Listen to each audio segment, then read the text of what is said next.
Thank you once again for making Locked On Cougars your first listen of the day. Hope y'all are doing well out there, wherever you are in Cougar Nation. All right, let's talk about the University of Utah. What? We're talking about the Utes? What are you doing, Jay? Slow your roll. Craig Smith was fired yesterday as the head coach of the University of Utah men's basketball program. Nearly 4 years in, first year in the Big 12, didn't even get to finish the year, but he is out as head coach, and Josh Eilert takes over as interim head coach. Utah is trying to get a jump on the hiring cycle, it appears, and trying to hit reset on their basketball program. Despite Craig Smith's got a pretty incredible track record leading up to his time at the University of Utah. Let's be real. He won at, it was like the D2, maybe NAIA level, then jumped to South Dakota, went to the NCAA tournament there, jumped to Utah State. Yes, that little brother way up to the north of the Utes, and had three straight NCAA tournament berths. And then in nearly 4 years, had no tournament berths at the University of Utah. So Utah has decided to turn things around, and I can't report this. I don't have any intel on it that says, but here's the deal. Any coach, and I would imagine that guys like Andre Miller, like Alex Jensen, Johnny Bryant, insert affiliated head coaching candidates, heck, even outside the box candidates like a Richard Pitino from New Mexico. Any one of them who has a brain cell or has an agent that has a brain cell is going to go to Utah in those interviews and say, okay, here's the deal. You have got your arch rival 40 miles to the south paying the number one recruit in the entire country, reportedly $8.5 million in NIL. Also, they brought a high-profile coach in from the NBA and reportedly paid him north of $4 million.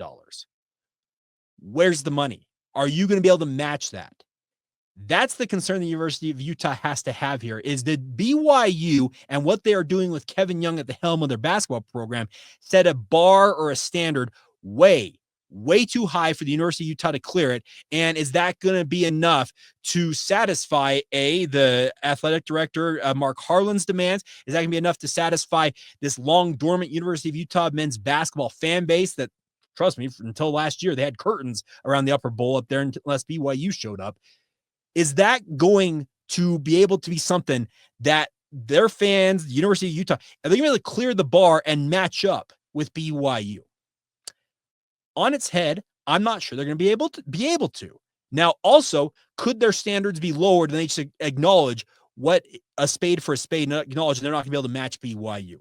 They could say that, but be prepared if you say that, if you're Mark Harlan or anybody at University of Utah, for major blowback from your fans on social media and otherwise. They will not accept that.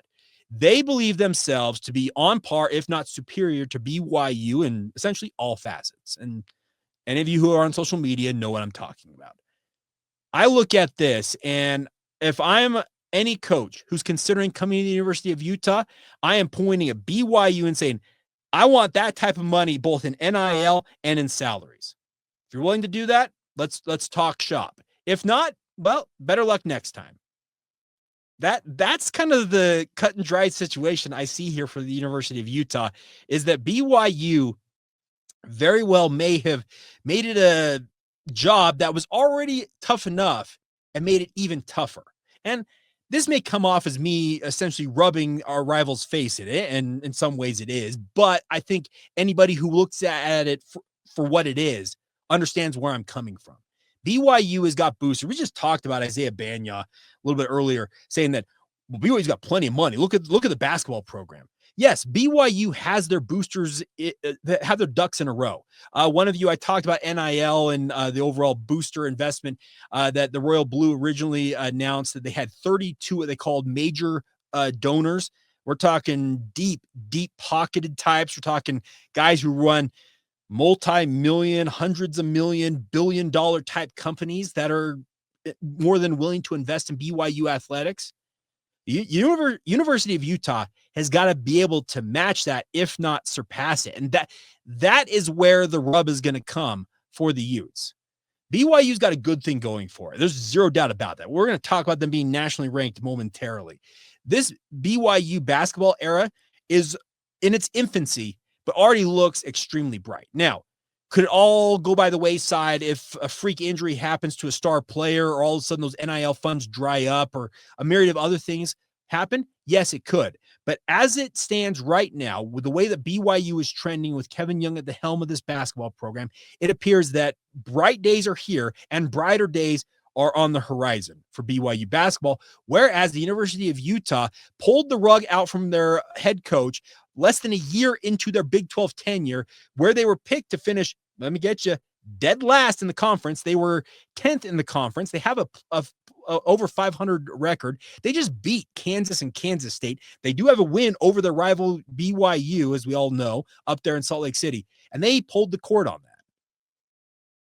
How much leeway is this new head coach going to have at the University of Utah? It has been a program that has been in turmoil essentially since the final days of the Rick Majerus era, and even then, it was pretty tumultuous during that period. Ray Giacoletti had some moments. You also saw some from Larry Kraskowiak, but here's the deal. The University of Utah has got itself in a very precarious position with this decision to fire Craig Smith, to get a jump ostensibly on hiring a new head coach. But they have got to find A, the right hire, and B, is that person or those persons who are interested, are they willing to play ball at the level Utah can invest in, or are they going to say, match what BYU's doing or I walk? That is a pretty tough situation, I think.